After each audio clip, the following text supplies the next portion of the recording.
Arab ലോകത്തെ വാർത്തകളും വിശേഷങ്ങളുമായി അക്കരെ ആരംഭിക്കുന്നു.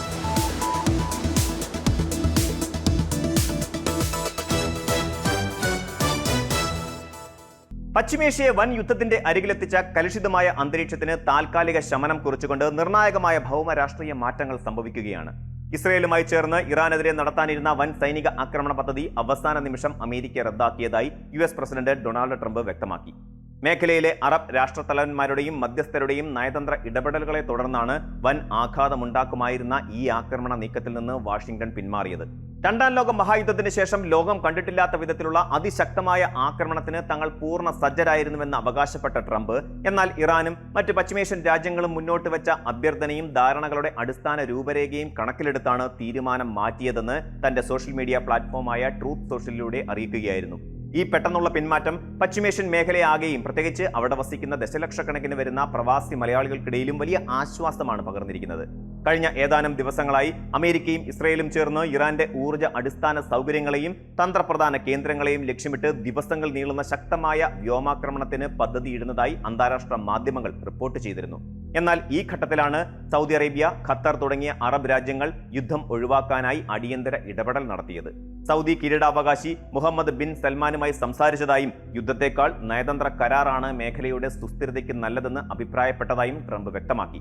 ഖത്തറിന്റെ നേതൃത്വത്തിൽ നടന്ന സമഗ്രമായ ചർച്ചകൾക്കൊടുവിൽ ഇരുവിഭാഗവും ചില അടിസ്ഥാന നിബന്ധനകൾ അംഗീകരിക്കാൻ തയ്യാറാവുകയായിരുന്നു. ലോകത്തിലെ ഏറ്റവും പ്രധാനപ്പെട്ട എണ്ണ വ്യാപാര പാതയായ ഹോർമൂസ് കടലിടുക്ക് അടിയന്തരമായും പൂർണ്ണമായും തുറന്നു നൽകുക, ഇറാന്റെ ആണവ ഭീഷണി അവസാനിപ്പിക്കുക എന്നിവയാണ് ഉരുത്തിരിഞ്ഞു വന്ന കരാറിന്റെ പ്രധാന വ്യവസ്ഥകൾ. ലോകത്തിന്റെ ഭാവിക്കും ഇറാന്റെ നിലനിൽപ്പിനും വേണ്ടിയാണ് ഈ പിന്മാറ്റത്തിന് സമ്മതിച്ചതെന്നും വളരെ വേഗത്തിൽ കരാർ പൂർത്തിയാക്കണമെന്ന കർശന വ്യവസ്ഥയിലാണ് ഇതെന്നും ട്രംപ് കൂട്ടിച്ചേർത്തു. ഇസ്രയേലും ഈ തീരുമാനത്തോട് യോജിക്കുന്നുണ്ടെന്നതാണ് അമേരിക്കൻ ഭരണകൂടം വ്യക്തമാക്കുന്നത്. കഴിഞ്ഞ ഫെബ്രുവരി 28-ന് US-ഉം ഇസ്രയേലും ഇറാനിൽ നടത്തിയ സംയുക്ത സൈനിക നീക്കത്തോടെയാണ് മേഖലയിൽ യുദ്ധസമാനമായ അന്തരീക്ഷം രൂപപ്പെട്ടത്. തുടർന്ന് പാകിസ്ഥാന്റെയും ഖത്തറിന്റെയും മധ്യസ്ഥതയിൽ താൽക്കാലിക ധാരണാപത്രം ഒപ്പുവെച്ചെങ്കിലും അതധികം വൈകാതെ ലംഘിക്കപ്പെടുകയും ആക്രമണങ്ങൾ പുനരാരംഭിക്കുകയുമായിരുന്നു. കുവൈറ്റിലെ സൈനിക താവളങ്ങൾക്ക് നേരെ നടന്ന ഡ്രോൺ ആക്രമണങ്ങളും ഒമാൻ തീരത്ത് ഹോർമൂസ് കടലിടുക്കിലൂടെ കടന്നുപോയ വാണിജ്യ കപ്പലുകൾക്ക് നേരെയുണ്ടായ ആക്രമണങ്ങളും സ്ഥിതിഗതികൾ കൂടുതൽ സങ്കീർണമാക്കി. സംഘർഷം രൂക്ഷമായതോടെ പശ്ചിമേഷ്യൻ മേഖലയിലെ 10ഓളം രാജ്യങ്ങളിൽ കഴിയുന്ന US പൗരന്മാരോട് എത്രയും വേഗം പ്രദേശം വിടാനോ പെട്ടെന്ന് മാറിപ്പോകാൻ തയ്യാറെടുക്കാനോ ആവശ്യപ്പെട്ട് അമേരിക്കൻ എംബസികൾ ഓഗസ്റ്റ് 1-ന് കടുത്ത സുരക്ഷാ ജാഗ്രതാ നിർദ്ദേശം പുറപ്പെടുവിച്ചിരുന്നു. Bahrain, Iraq, Israel, Jordan, Kuwait, Lebanon, Oman, Qatar, Saudi Arabia, UAE എന്നിവിടങ്ങളിലെ എംബസികൾ ഒരേ സമയത്ത് ഇത്തരമൊരു മുന്നറിയിപ്പ് നൽകിയത് വൻ യുദ്ധം ആസന്നമാണെന്ന ഭീതി പടർത്തി. തങ്ങളെ ആക്രമിക്കാൻ അമേരിക്കയെ സഹായിക്കുന്ന ഏതൊരു രാജ്യവും യുദ്ധത്തിന്റെ തീജ്വാലകളിൽ വിഴുങ്ങപ്പെടുമെന്ന് ഇറാന്റെ സൈനിക നേതൃത്വം മുന്നറിയിപ്പ് നൽകിയതും സ്ഥിതി ഗുരുതരമാക്കി. ലോക ഇന്ധന വിപണിയുടെ ജീവനാഡിയായാണ് ഹോർമൂസ് കടലിടുക്ക് അറിയപ്പെടുന്നത്.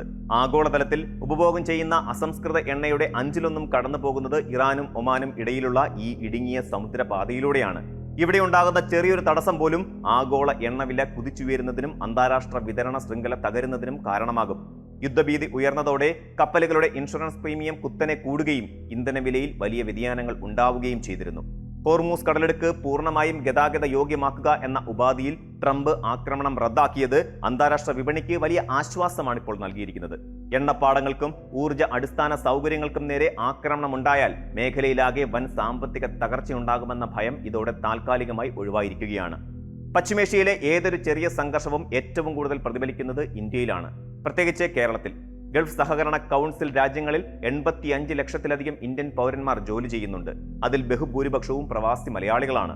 UAE, Saudi Arabia, Kuwait, Qatar, Oman തുടങ്ങിയ രാജ്യങ്ങളിൽ ബിസിനസ് ചെയ്യുന്നവരും ജോലി ചെയ്യുന്നവരുമായ ദശലക്ഷക്കണക്കിന് കുടുംബങ്ങളുടെ നിലനിൽപ്പ് പശ്ചിമേഷ്യയിലെ സമാധാനത്തെ ആശ്രയിച്ചാണ് നിലകൊള്ളുന്നത്. യുദ്ധഭീഷണി നിലനിന്നിരുന്ന സമയത്ത് വിമാന സർവീസുകൾ റദ്ദാക്കപ്പെടാനുള്ള സാധ്യതയും വ്യോമപാതകൾ അടയ്ക്കാനുള്ള തീരുമാനങ്ങളും പ്രവാസികളെയും നാട്ടിലുള്ള അവരുടെ കുടുംബങ്ങളെയും കടുത്ത ആശങ്കയിലാഴ്ത്തിയിരുന്നു. പല വിമാന കമ്പനികളും സർവീസുകൾ നീട്ടിവെക്കുകയും റൂട്ടുകൾ മാറ്റുകയും ചെയ്തത് വലിയ യാത്രാ ദുരിതത്തിന് വഴി തുറന്നിരുന്നു. എന്നാൽ US ആക്രമണം റദ്ദാക്കുകയും ചർച്ചകൾക്ക് വഴി തുറക്കുകയും ചെയ്തതോടെ ഈ ആശങ്കകൾക്ക് പരമാവധി പരിഹാരമായിരിക്കുകയാണ്. പ്രവാസികളുടെ തൊഴിൽ സുരക്ഷിതത്വം, നാട്ടിലേക്കുള്ള പണമയക്കൽ, നിത്യോപയോഗ സാധന വിലക്കയറ്റം എന്നിവയെല്ലാം സാധാരണ നിലയിലാകാൻ ഈ നയതന്ത്ര വിജയം സഹായിക്കും. അമേരിക്ക ആക്രമണത്തിൽ നിന്ന് പിന്മാറിയെങ്കിലും പശ്ചിമേഷ്യയിലെ സമാധാനം എത്രത്തോളം ശാശ്വതമായിരിക്കും എന്ന ചോദ്യം ഇപ്പോഴും അവശേഷിക്കുന്നുണ്ട്. വേഗത്തിൽ ഒരു കരാറിലെത്താൻ സാധിച്ചില്ലെങ്കിൽ ആക്രമണ നീക്കങ്ങളിലേക്ക് തിരിച്ചുവരുമെന്ന ട്രംപിന്റെ മുന്നറിയിപ്പ് നയതന്ത്ര ചർച്ചകളിൽ കടുത്ത സമ്മർദ്ദം ചെലുത്തുന്നുണ്ട്. അതേസമയം ഇറാനിലെ ചില പ്രാദേശിക മാധ്യമങ്ങൾ ട്രംപിന്റെ പ്രസ്താവനയെ അമേരിക്കയുടെ തന്ത്രപരമായ പിന്മാറ്റമായി ചിത്രീകരിക്കുകയും തങ്ങളുടെ സൈന്യം ജാഗ്രതയിൽ തുടരുകയാണെന്ന് വ്യക്തമാക്കുകയും ചെയ്തിട്ടുണ്ട്.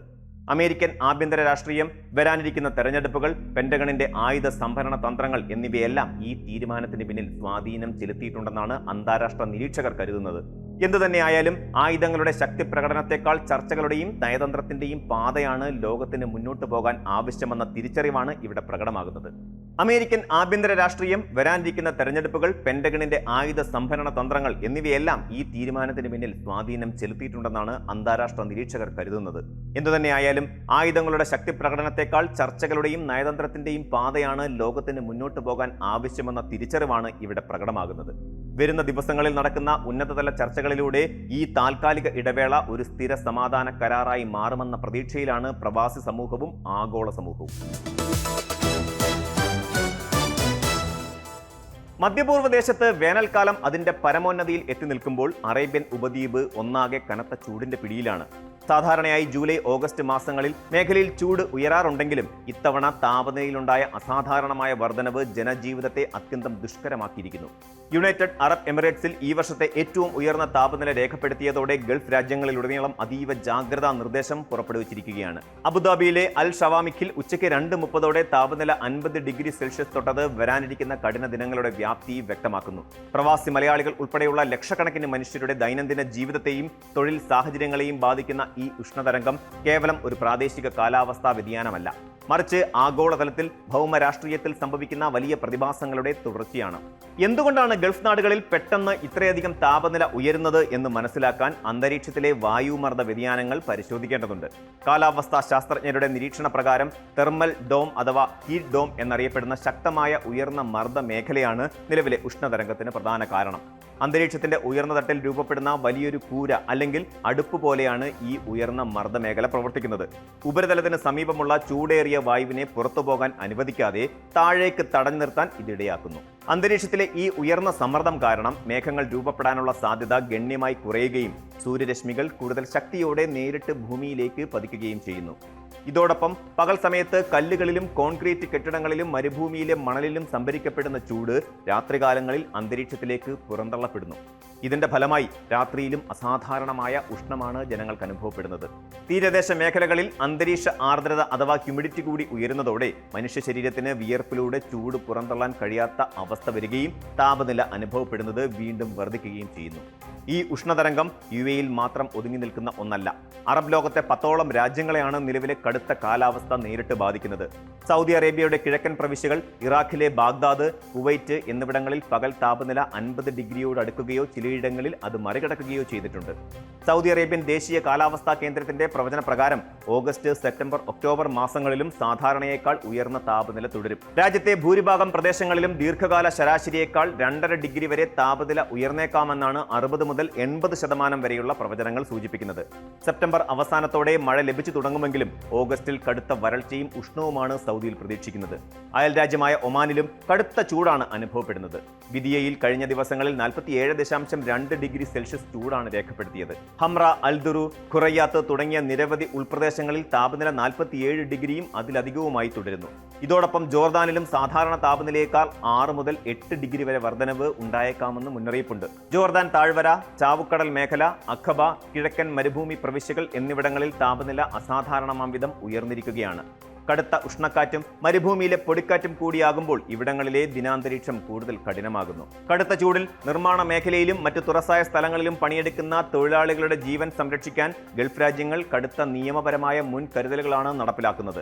UAE-യിൽ ഉച്ചസമയത്തെ കഠിനമായ വെയിലിൽ പണിയെടുക്കുന്നത് തടയുന്നതിനായി മധ്യാഹ്ന ഇടവേള നിയമം നിലവിലുണ്ട്. ഉച്ചയ്ക്ക് 12:30 മുതൽ വൈകിട്ട് 3 വരെയുള്ള സമയങ്ങളിൽ തൊഴിലാളികളെ കൊണ്ട് നേരിട്ട് വെയിലത്ത് ജോലി ചെയ്യിക്കുന്നത് നിരോധിച്ചിരിക്കുകയാണ്.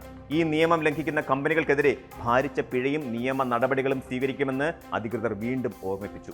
ഈ വിശ്രമമേള തൊഴിലാളികൾക്ക് വലിയൊരളവ് ആശ്വാസമാണെങ്കിലും പുറത്ത് പണിയെടുക്കുന്നവർക്ക് ഇത്തരം ദിവസങ്ങളിൽ ഉണ്ടാകുന്ന ശാരീരിക ക്ഷീണം നിസ്സാരമൊന്നുമല്ല. തൊഴിലുടമകൾ തൊഴിലാളികൾക്ക് തണലുള്ള വിശ്രമ സ്ഥലങ്ങളും ആവശ്യത്തിന് തണുത്ത കുടിവെള്ളവും നൽകണമെന്ന് നിയമപരമായി വ്യവസ്ഥ ചെയ്തിട്ടുണ്ട്. ചൂട് മൂലമുണ്ടാകുന്ന ആരോഗ്യ പ്രശ്നങ്ങൾ തടയാൻ സ്ഥാപനങ്ങളും വ്യക്തികളും ഒരുപോലെ സഹകരിക്കണമെന്ന് അധികൃതർ ആവർത്തിച്ച് വ്യക്തമാക്കുന്നു. ഈ അതിരൂക്ഷമായ ഉഷ്ണതരംഗത്തിന്റെ പശ്ചാത്തലത്തിൽ താമസക്കാർക്ക് നിർണായകമായ ആരോഗ്യ ജാഗ്രതാ മുന്നറിയിപ്പുകളാണ് ആരോഗ്യ വിദഗ്ധർ നൽകുന്നത്. സൂര്യാഘാതം, നിർജ്ജലീകരണം, കടുത്ത ക്ഷീണം, തലകറക്കം എന്നിവയാണ് ഇത്തരം അവസ്ഥകളിൽ മനുഷ്യ ശരീരത്തെ ബാധിക്കുന്ന പ്രധാന പ്രശ്നങ്ങൾ. ശരീരത്തിൽ ജലാംശം കുറയുന്നത് തടയാൻ ദാഹം തോന്നിയില്ലെങ്കിൽ പോലും ധാരാളം വെള്ളം കുടിക്കേണ്ടതുണ്ട്. ശരീരഭാരത്തിനനുസൃതമായി ആവശ്യത്തിന് വെള്ളം കുടിക്കുന്നുണ്ടെന്ന് ഓരോരുത്തരും ഉറപ്പാക്കണം. വിയർപ്പിലൂടെ ശരീരത്തിലെ ലവണങ്ങൾ നഷ്ടപ്പെടുന്നത് തടയാൻ ORS ലായനി, സംഭാരം, കരിക്കിൻ വെള്ളം എന്നിവ കുടിക്കുന്നത് വളരെ ഫലപ്രദമാണ്. പകൽ സമയത്ത് അനാവശ്യമായി പുറത്തിറങ്ങുന്നത് പരമാവധി ഒഴിവാക്കേണ്ടതാണ്. അടിയന്തര ആവശ്യങ്ങൾക്ക് പുറത്തിറങ്ങേണ്ടി വന്നാൽ ഇളം നിറത്തിലുള്ള അയഞ്ഞ കോട്ടൺ വസ്ത്രങ്ങൾ ധരിക്കാൻ ശ്രദ്ധിക്കണം. നേരിട്ട് വെയിലേൽക്കാതിരിക്കാൻ കുടയോ തൊപ്പിയോ ഉപയോഗിക്കുകയും കണ്ണിന് സംരക്ഷണം നൽകാൻ സൺഗ്ലാസുകൾ ധരിക്കുകയും വേണം. മറ്റൊരു സുപ്രധാന മുന്നറിയിപ്പ് വാഹനങ്ങളിൽ ആളുകളെ ഒറ്റയ്ക്കാക്കി പോകുന്നതിനെക്കുറിച്ചാണ്.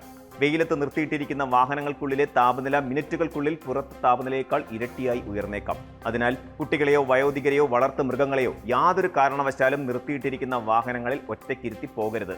ഇത് മിനിറ്റുകൾക്കുള്ളിൽ ജീവന് തന്നെ ഭീഷണിയാകുന്ന അവസ്ഥയുണ്ടായേക്കാം. ഗൾഫ് നാടുകളിൽ തുടർച്ചയായി അനുഭവപ്പെടുന്ന ഇത്തരം കടുത്ത താപനില ആഗോള കാലാവസ്ഥാ വ്യതിയാനത്തിന്റെ വ്യക്തമായ സൂചനയാണ് നൽകുന്നത്. വരും വർഷങ്ങളിൽ ഇത്തരം ഉഷ്ണതരംഗങ്ങളുടെ ദൈർഘ്യവും തീവ്രതയും കൂടിയേക്കാമെന്ന് പരിസ്ഥിതി പഠനങ്ങൾ വ്യക്തമാക്കുന്നു. എന്നാൽ താൽക്കാലിക ആശ്വാസമെന്നോണം UAE-യിലെ ചില കിഴക്കൻ തെക്കൻ മേഖലകളിൽ അടുത്ത ദിവസങ്ങളിൽ സംവഹന മേഘങ്ങൾ രൂപപ്പെടാനും ഉച്ചയ്ക്ക് ശേഷം ഒറ്റപ്പെട്ട മഴ ലഭിക്കാനും സാധ്യതയുണ്ടെന്ന് ദേശീയ കാലാവസ്ഥാ കേന്ദ്രം പ്രവചിക്കുന്നുമുണ്ട്. എങ്കിലും ഓഗസ്റ്റ് മാസം മുഴുവൻ കടുത്ത ജാഗ്രത തുടരേണ്ട അവസ്ഥ തന്നെയാണ് നിലനിൽക്കുന്നത്. വേനലിന്റെ കൊടുമുടിയിൽ നിൽക്കുന്ന ഈ നാളുകളിൽ സ്വന്തം ആരോഗ്യവും കുടുംബത്തിന്റെ സുരക്ഷയും ഉറപ്പാക്കുക എന്നതാണ് ഓരോ പൗരന്റെയും പ്രവാസിയുടെയും കടമ. അധികൃതർ നൽകുന്ന കൃത്യമായ മുൻകരുതലുകൾ പാലിക്കുകയും പുറം ജോലികളിൽ ഏർപ്പെടുന്നവരോട് കരുതലോടെ പെരുമാറുകയും ചെയ്യുന്നതിലൂടെ മാത്രമേ ഈ കടുത്ത ഉഷ്ണതരംഗത്തെ സൂക്ഷ്മമായി അതിജീവിക്കാൻ സാധിക്കൂ.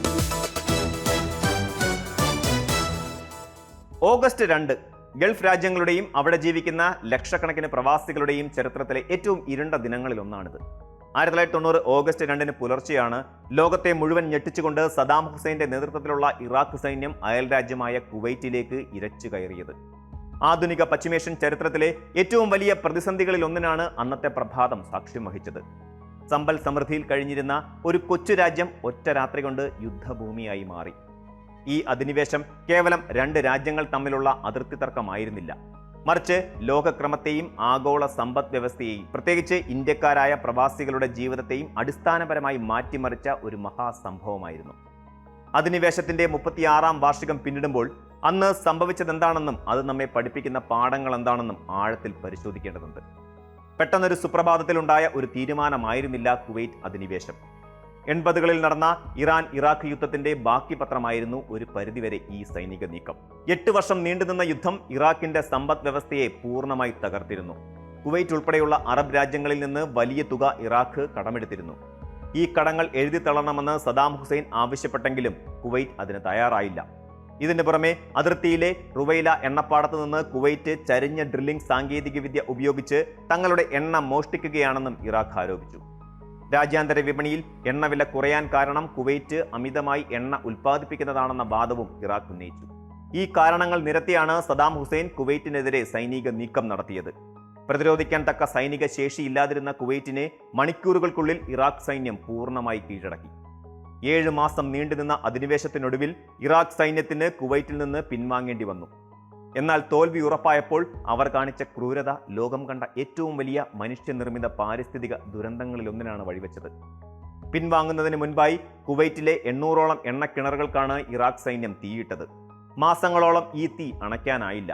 ആകാശത്തേക്ക് ഉയർന്ന കറുത്ത പുക കുവൈറ്റിനെ മാത്രമല്ല അയൽ രാജ്യങ്ങളെയും അന്ധകാരത്തിലാക്കി. പകൽ സമയങ്ങളിൽ പോലും സൂര്യപ്രകാശം ഭൂമിയിൽ പതിക്കാത്ത വിധം അന്തരീക്ഷം മലിനമായി. ശ്വാസകോശ രോഗങ്ങൾ പടർന്നു പിടിച്ചു. ഇതിനു പുറമെ ദശലക്ഷക്കണക്കിന് ബാരൽ ക്രൂഡ് ഓയിലാണ് ഇറാഖ് സൈന്യം മനഃപൂർവ്വം അറബിക്കടലിലേക്ക് ഒഴുക്കിവിട്ടത്. കടൽ വെള്ളം കറുത്ത നിറമായി മാറി. ആയിരക്കണക്കിന് കടൽ പക്ഷികളും മത്സ്യങ്ങളും മറ്റ് സമുദ്രജീവികളും ശ്വാസം മുട്ടി ചത്തൊടുങ്ങി. ഗൾഫ് മേഖലയിലെ ആവാസ വ്യവസ്ഥയ്ക്ക് ഈ ദുരന്തമേൽപ്പിച്ച ആഘാതം ചെറുതൊന്നുമായിരുന്നില്ല.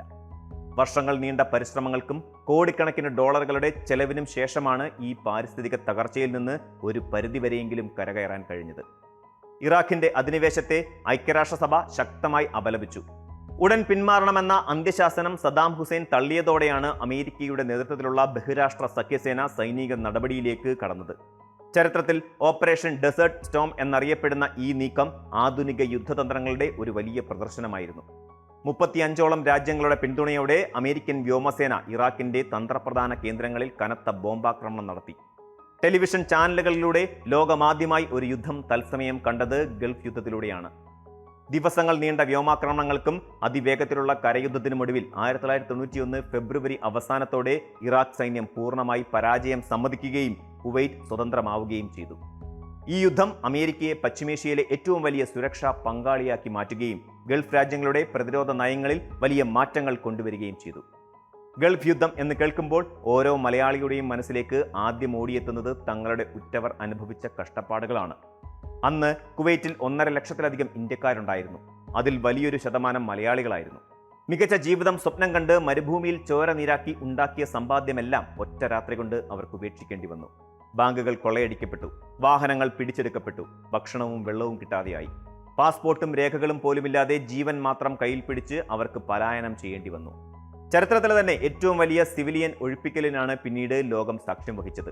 ഇന്ത്യ ഗവൺമെന്റിന്റെ നിരന്തരമായ ഇടപെടലിലൂടെ ജോർദാനിലെ അമ്മാൻ വഴി ലക്ഷക്കണക്കിന് ഇന്ത്യക്കാരെ നാട്ടിലെത്തിച്ചു. ജോർദാൻ അതിർത്തിയിലേക്കുള്ള ആയിരക്കണക്കിന് കിലോമീറ്ററുകൾ ബസ്സുകളിലും കാറുകളിലുമായി ചുട്ടുപൊള്ളുന്ന മരുഭൂമിയിലൂടെയായിരുന്നു അവരുടെ യാത്ര. എയർ ഇന്ത്യയാണ് ഈ ചരിത്ര ദൗത്യം ഏറ്റെടുത്തത്. 500ഓളം വിമാന സർവീസുകളിലൂടെ 1,70,70,000-ഓളം ഇന്ത്യക്കാരെയാണ് എയർ ഇന്ത്യ സുരക്ഷിതമായി നാട്ടിലെത്തിച്ചത്. ഗിന്നസ് ബുക്കിൽ ഇടം നേടിയ ഈ രക്ഷാപ്രവർത്തനം കേരളത്തിന്റെ സമ്പദ് വ്യവസ്ഥയിൽ വലിയൊരു പ്രതിസന്ധി സൃഷ്ടിച്ചു. പെട്ടെന്ന് തൊഴിൽ രഹിതരായി മടങ്ങിയെത്തിയ പ്രവാസികളെ പുനരധിവസിപ്പിക്കുക എന്നത് വലിയ വെല്ലുവിളിയായിരുന്നു. കാലക്രമേണ കുവൈറ്റ് പുനർനിർമ്മിക്കപ്പെട്ടപ്പോൾ പലരും തിരികെ പോയെങ്കിലും ആ പലായനത്തിന്റെ ഭീകരത ഇന്നും പലരുടെയും മനസ്സിൽ ഒരു തീരാ മുറിവായി അവശേഷിക്കുന്നു. കുവൈറ്റ് സിറ്റി തീരത്തുള്ള ഫൈലാക്ക ദ്വീപിലെ ഉപേക്ഷിക്കപ്പെട്ട കെട്ടിടങ്ങളും തുരുമ്പെടുത്ത സൈനിക വാഹനങ്ങളും ഇന്നും അധിനിവേശത്തിന്റെ ഭീകരത വിളിച്ചോതുന്നു. അതുപോലെ ഇറാഖ് സൈന്യത്തോട് 10 മണിക്കൂറോളം ധീരമായി പോരാടിയ കുവൈറ്റ് പ്രതിരോധ സേനാംഗങ്ങളുടെ ഓർമ്മയ്ക്കായി സ്ഥാപിച്ച അൽ ഖുറൈൻ രക്തസാക്ഷി സ്മാരകവും ഈ ചരിത്രത്തിന്റെ നേർചിത്രമാണ്. യുദ്ധസമയത്ത് നഷ്ടപ്പെട്ട 100 കണക്കിന് ആളുകളെക്കുറിച്ചുള്ള വിവരങ്ങൾ ഇന്നും പല കുടുംബങ്ങൾക്കും ലഭിച്ചിട്ടില്ല എന്നതും ചരിത്രരേഖകൾ വ്യാപകമായി കൊള്ളയടിക്കപ്പെട്ടു എന്നതും ഈ ദുരന്തത്തിന്റെ ആഴം വ്യക്തമാക്കുന്നു. 36 വർഷങ്ങൾക്കിപ്പുറവും ഗൾഫ് മേഖല ഇപ്പോഴും പൂർണ്ണമായി ശാന്തമല്ല. 2026 ജൂലൈയിൽ കുവൈറ്റിലെ അലി അൽ സലേം എയർബേസിൽ അമേരിക്കൻ സൈനിക കേന്ദ്രങ്ങൾക്ക് നേരെ ഇറാൻ നടത്തിയ ഡ്രോൺ ആക്രമണങ്ങളും മിസൈൽ ആക്രമണങ്ങളും മേഖലയിലെ പുതിയ സംഘർഷങ്ങൾക്ക് കാരണമായിട്ടുണ്ട്. അമേരിക്ക തങ്ങൾക്കെതിരെ നടത്തിയ ആക്രമണത്തിന് തിരിച്ചടിയായാണ് ഈ നടപടിയെന്ന് ഇറാൻ അവകാശപ്പെടുന്നു. കൂടാതെ അൽദുറ വാതകപ്പാടത്തെ ചൊല്ലി കുവൈറ്റും സൗദി അറേബ്യയുമായി ഇറാൻ നടത്തുന്ന തർക്കങ്ങൾ 21-ാം നൂറ്റാണ്ടിലും മേഖലയിലെ ഊർജ്ജ സാമ്പത്തിക സുരക്ഷയെ ബാധിക്കുന്ന പ്രധാന വിഷയമായി തുടരുകയാണ്. അതുകൊണ്ട് തന്നെ ഈ 36-ാം വാർഷിക വേളയിൽ UAE പ്രസിഡന്റിന്റെ നയതന്ത്ര ഉപദേഷ്ടാവ് ഡോക്ടർ അൻവർ ഗർഗാഷ് പങ്കുവച്ച വാക്കുകൾക്ക് വലിയ അർത്ഥതലങ്ങളുണ്ട്. സഹോദര രാജ്യത്തിന് അന്ന് സംഭവിച്ച ഈ ദുരന്തം ഒരിക്കലും മറക്കരുതെന്നും മേഖലയുടെ സുരക്ഷയ്ക്ക് ഗൾഫ് രാജ്യങ്ങളുടെ കൂട്ടായ ഐക്യം അത്യന്താപേക്ഷിതമാണെന്നുമാണ് അദ്ദേഹം ഓർമ്മിപ്പിച്ചത്. ഇന്നത്തെ സങ്കീർണമായ ലോക സാഹചര്യത്തിൽ GCC രാജ്യങ്ങൾക്കിടയിലുള്ള പരസ്പര സഹകരണവും ഏകോപനവും മാത്രമാണ് സുസ്ഥിരത ഉറപ്പാക്കാനുള്ള ഏക വഴിയെന്ന് ഈ ചരിത്രം നമ്മെ പഠിപ്പിക്കുന്നു. വേനൽ ചൂട് കൊടുമുടിയിലെത്തി നിൽക്കുന്ന ഓഗസ്റ്റ് മാസത്തിൽ അറേബ്യൻ ഉപദ്വീപ് സാധാരണയായി വരണ്ട കാറ്റിനും അസഹനീയമായ ഉഷ്ണത്തിനുമാണ് സാക്ഷ്യം വഹിക്കാറുള്ളത്. താപനില 50 ഡിഗ്രി സെൽഷ്യസിനോട് അടുത്തു നിൽക്കുന്ന ഈ കൊടും വേനൽ ദിനങ്ങളിലാണ് UAE നിവാസികളെയും ശാസ്ത്രലോകത്തെയും ഒരുപോലെ ശ്രദ്ധേയമാക്കിക്കൊണ്ട് നാഷണൽ സെന്റർ ഓഫ് മെറ്റീരിയോളജി പ്രധാന കാലാവസ്ഥാ മുന്നറിയിപ്പ് പുറപ്പെടുവിച്ചിരിക്കുന്നത്. 2026 ഓഗസ്റ്റ് 3 തിങ്കളാഴ്ച മുതൽ തുടർച്ചയായി 4 ദിവസങ്ങളിലായി രാജ്യത്തിന്റെ വിവിധ ഭാഗങ്ങളിൽ മഴയ്ക്കും പൊടിക്കാറ്റിനും സാധ്യതയുണ്ടെന്നാണ് ഔദ്യോഗിക പ്രവചനം. കത്തുന്ന വെയിലിൽ നിന്ന് ആശ്വാസമേകുന്ന കുളിർമഴയായി ഇതൊരാശ്വാസമാണെങ്കിലും മരുഭൂമിയിലെ ഈ അപ്രതീക്ഷിത കാലാവസ്ഥാ മാറ്റത്തിന് പിന്നിൽ കൃത്യമായ അന്തരീക്ഷ പ്രതിഭാസങ്ങളും UAEയുടെ അത്യാധുനിക സാങ്കേതിക മുന്നേറ്റമായ ക്ലൗഡ് സീഡിംഗുമുണ്ട്. ഇനി എന്തുകൊണ്ടാണ് ഈ കൊടും വേനലിലും മഴ പെയ്യുന്നത്? പരിശോധിക്കാം. രാജ്യത്തിന്റെ കിഴക്കൻ തെക്കൻ മേഖലകളിലാണ് വരും ദിവസങ്ങളിൽ പ്രധാനമായും മഴമേഘങ്ങൾ രൂപപ്പെടുക. കിഴക്ക് നിന്നെത്തുന്ന ഉപരിതല ന്യൂനമർദ്ദവും അതുപോലെ അന്തരീക്ഷത്തിലെ ഉയർന്ന തട്ടിലെ അപ്പർ എയർ ട്രോഫും ഒരുമിച്ച് സംയോജിക്കുന്നതാണ് നിലവിലെ കാലാവസ്ഥാ വ്യതിയാനത്തിന് പ്രധാന കാരണം. ഇതിന്റെ ഫലമായി ഉച്ചയ്ക്ക് ശേഷം അലൈൻ, ഫിജേറ, ഹത്ത, റാസൽ ഖൈമ തുടങ്ങിയ മേഖലകളിൽ വലിയ തോതിൽ സംവഹന മേഘങ്ങൾ വികസിക്കുകയും മഴയ്ക്കും ഇടിമിന്നലിനും വഴി തുറക്കുകയും ചെയ്യുന്നു. പ്രകൃതിദത്തമായി രൂപപ്പെടുന്ന ഇത്തരം മേഘങ്ങളിൽ നിന്നും കൂടുതൽ മഴ വേഗത്തിൽ ഭൂമിയിലെത്തിക്കാൻ UAE ആശ്രയിക്കുന്നത് ക്ലൗഡ് സീഡിംഗ് എന്ന ശാസ്ത്രീയ രീതിയെയാണ്. മഴ വർദ്ധിപ്പിക്കാനുള്ള ഈ ദൗത്യങ്ങളുടെ ഭാഗമായി നാഷണൽ സെന്റർ ഓഫ് മെറ്റീരിയോളജി മുഴുവൻ സമയ നിരീക്ഷണമാണ് നടത്തുന്നത്. രാജ്യമെമ്പാടും സ്ഥാപിച്ചിട്ടുള്ള അത്യാധുനിക കാലാവസ്ഥാ റഡാറുകളും ഉപഗ്രഹ സാങ്കേതിക വിദ്യയും ഉപയോഗിച്ച് മഴ സാധ്യതയുള്ള മേഘങ്ങളെ തിരിച്ചറിയുകയാണ് ആദ്യപടി. മഴ പെയ്യാൻ ശേഷിയുള്ള സംവഹന മേഘങ്ങൾ കണ്ടെത്തിയാൽ ഉടൻ തന്നെ NCMന്റെ പ്രത്യേക വിമാനങ്ങൾ ആകാശത്തേക്ക് കുതിച്ചുയരുന്നു. മേഘങ്ങളുടെ അടിത്തട്ടിൽ രൂപപ്പെടുന്ന ശക്തമായ ഉദാഹരണ വായുപ്രവാഹത്തിലേക്ക് വിമാനത്തിൽ ഘടിപ്പിച്ചിട്ടുള്ള പ്രത്യേക ഫ്ലെയറുകൾ കത്തിച്ച് പുറത്തുവിടുന്നു. സോഡിയം ക്ലോറൈഡ്, പൊട്ടാസ്യം ക്ലോറൈഡ് തുടങ്ങിയ പ്രകൃതിദത്ത ലവണങ്ങൾ അടങ്ങിയ ഹൈഡ്രോസ്കോപ്പിക് ഫ്ലെയറുകളാണ് ഇതിൽ ഉപയോഗിച്ചിരിക്കുന്നത്.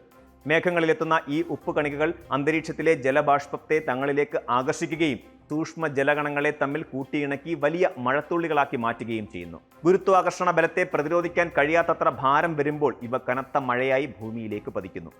ശൂന്യമായ ആകാശത്ത് പെട്ടെന്ന് മഴമേഘങ്ങളെയോ മഴയെയോ സൃഷ്ടിക്കാൻ ക്ലൗഡ് സീഡിങ്ങിന് കഴിയില്ല എന്നത് ഇവിടെ മനസ്സിലാക്കേണ്ട പ്രധാന വസ്തുതയാണ്. നിലവിലുള്ള മേഘങ്ങളുടെ മഴ ഉൽപാദന ശേഷി 15 മുതൽ 30% വരെ വർദ്ധിപ്പിക്കാനാണ് ഈ സാങ്കേതിക വിദ്യ സഹായിക്കുന്നത്.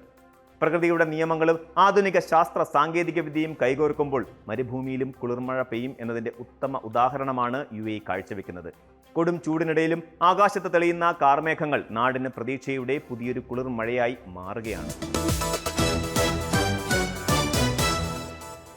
പ്രവാസി മലയാളി സമൂഹം ഏറെ ആകാംക്ഷയോടെ കാത്തിരുന്ന ഒരു സുപ്രധാന നയപ്രഖ്യാപനമാണ് കുവൈറ്റിൽ നിന്ന് പുറത്തു വന്നിരിക്കുന്നത്.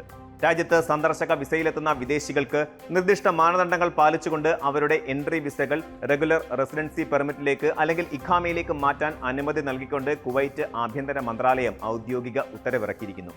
ഒന്നാം ഉപപ്രധാനമന്ത്രിയും പ്രതിരോധ ആഭ്യന്തര മന്ത്രിയുമായ ഷെയ്ഖ് ഫഗദ് അൽ യൂസഫ് അൽ സബാബ് പുറപ്പെടുവിച്ച പുതിയ തീരുമാനം കുവൈറ്റിന്റെ ഔദ്യോഗിക ഗസറ്റായ കുവൈറ്റ് അൽ യൗമിൽ പ്രസിദ്ധീകരിച്ചതോടെ ഉടനടി പ്രാബല്യത്തിൽ വരികയും ചെയ്തു. ഗൾഫ് രാജ്യങ്ങളിൽ സേവനമനുഷ്ഠിക്കുന്ന 10,000-കണക്കിന് പ്രവാസികൾക്കും അവരുടെ കുടുംബാംഗങ്ങൾക്കും വലിയൊരു സാമ്പത്തിക മാനസിക ആശ്വാസമാണ് ഈ നീക്കം സമ്മാനിക്കുന്നത്. കുവൈറ്റിലെ വിദേശികളുടെ താമസ നിയമവുമായി ബന്ധപ്പെട്ട് 2025-ലെ 2249 നമ്പർ മന്ത്രിതല തീരുമാനത്തിന്റെ എക്സിക്യൂട്ടീവ് നിയമാവലിയാണ് ഇപ്പോൾ പുതിയ മാറ്റം ഉൾപ്പെടുത്തിയിരിക്കുന്നത്.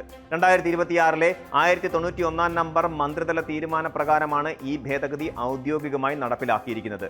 പുതിയ വ്യവസ്ഥയനുസരിച്ച് തടസ്സങ്ങളില്ലാതെ സന്ദർശക വിസയെ ഇഖാമയാക്കി മാറ്റുന്നതിന് 150 കുവൈറ്റി ദിനാർ പ്രോസസിംഗ് ഫീസായി ഈടാക്കും.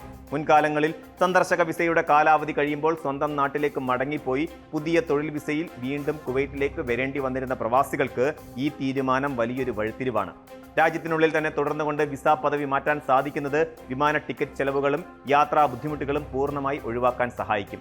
അതേസമയം ഗാർഹിക തൊഴിലാളികളെയും സമാന വിഭാഗത്തിൽപ്പെട്ട ജീവനക്കാരെയും ഈ 150 ദിനാർ ഫീസിൽ നിന്ന് പൂർണ്ണമായും ഒഴിവാക്കിയിട്ടുണ്ട് എന്നത് അർഹരായ പ്രവാസികൾക്ക് ഇരട്ടി മധുരമാണ് നൽകുന്നത്. ഈ വിസ മാറ്റ അനുമതി രാജ്യത്തെത്തുന്ന എല്ലാ സന്ദർശകർക്കും ഒരുപോലെ ലഭിക്കുന്ന ഒന്നല്ല. മറിച്ച് വ്യക്തമായ ചില മാനദണ്ഡങ്ങളും 5 നിർദ്ദിഷ്ട വിഭാഗങ്ങളും മുൻനിർത്തിയാണ് ഭരണകൂടം ഇത് നടപ്പിലാക്കുന്നത്. അനാവശ്യമായ വിസ തട്ടിപ്പുകളും നിയമവിരുദ്ധമായ വിസ വ്യാപാരങ്ങളും തടയുന്നതിനും അർഹരായ പ്രവാസികൾക്ക് സുതാര്യമായ സൗകര്യം ഒരുക്കുന്നതിനുമാണ് ഇത്തരം കൃത്യമായ മാനദണ്ഡങ്ങൾ നിശ്ചയിച്ചിരിക്കുന്നത്. ആദ്യ വിഭാഗത്തിൽ ഉൾപ്പെടുന്നത് കുവൈറ്റിലെ മന്ത്രാലയങ്ങൾ, പൊതുസ്ഥാപനങ്ങൾ അല്ലെങ്കിൽ മറ്റ് ഔദ്യോഗിക ഭരണകൂട അതോറിറ്റികൾ എന്നിവർ നൽകുന്ന സർക്കാർ എൻട്രി വിസയിൽ രാജ്യത്തെത്തുന്ന പ്രവാസികളാണ്. സർവകലാശാല ബിരുദധാരികളോ നിർദ്ദിഷ്ട സാങ്കേതിക മേഖലകളിൽ പ്രാഗൽഭ്യമുള്ളവരോ ആയിരിക്കണം ഇവർ. റെസിഡൻസി കാര്യ വകുപ്പ് ഡയറക്ടർ ജനറലിന്റെ പ്രത്യേക അനുമതിയോടെ ഇത്തരം ജീവനക്കാരുടെ എൻട്രി വിസ ഇഖാമയാക്കി മാറ്റാവുന്നതാണ്. രണ്ടാമത്തെ വിഭാഗം രാജ്യത്ത് നിയമപരമായി താമസിക്കുന്ന പ്രവാസികളുടെ ആശ്രിതരായി ഫാമിലി വിസയിലോ ടൂറിസ്റ്റ് വിസയിലോ എത്തുന്നവരാണ്. കുവൈറ്റിൽ ഇഖാമയുള്ള പ്രവാസികളുടെ പങ്കാളി, മക്കൾ അല്ലെങ്കിൽ മറ്റ് യോഗ്യരായ കുടുംബാംഗങ്ങൾ എന്നിവർക്ക് തങ്ങളുടെ സന്ദർശക വിസ മാറ്റിയെടുത്ത് രാജ്യത്ത് സ്ഥിരതാമസത്തിനുള്ള ആശ്രിത വിസയിലേക്ക് മാറുവാൻ ഈ ഭേദഗതി അനുവാദം നൽകുന്നു. കുടുംബങ്ങൾ ഒന്നിച്ചു കഴിയാൻ ആഗ്രഹിക്കുന്ന പ്രവാസികൾക്ക് ഇത് വളരെ വലിയൊരു അനുഗ്രഹമാണ് നൽകുന്നത്. മൂന്നാമതായി, തൊഴിൽ വിസയിൽ കുവൈറ്റിൽ എത്തുകയും ഇഖാമ നടപടികൾ പൂർത്തിയാക്കുന്നതിനിടെ അടിയന്തര സാഹചര്യങ്ങളാൽ രാജ്യം വിടേണ്ടി വരികയും ചെയ്ത പ്രവാസികളാണ്. ഏതെങ്കിലും വ്യക്തിപരമായ അടിയന്തരാവസ്ഥ മൂലമോ മറ്റൊഴിവാക്കാനാവാത്ത കാരണങ്ങളാലോ താമസ നടപടികൾ പൂർത്തിയാക്കും മുമ്പ് 1 മാസത്തിൽ കവിയാതെ കാലയളവിലേക്ക് സ്വന്തം നാട്ടിലേക്ക് മടങ്ങേണ്ടി വരികയും പിന്നീട് തിരികെ എത്തി പ്രോസസ്സിംഗ് പുനരാരംഭിക്കുകയും ചെയ്യുന്നവർക്ക് പുതിയ നിയമം ഇളവ് നൽകുന്നു. നാലാമത്തെ വിഭാഗത്തിൽപ്പെടുന്നത് ഗാർഹിക തൊഴിലാളികളാണ്. ഗാർഹിക ആവശ്യങ്ങൾക്കും സേവനങ്ങൾക്കുമായി എത്തുന്ന ഡ്രൈവർമാർ, വീട്ടുവേലക്കാർ തുടങ്ങിയവരുടെ വിസ മാറ്റത്തിന് പുതിയ ഉത്തരവിൽ പ്രത്യേക സൗകര്യമുണ്ട്.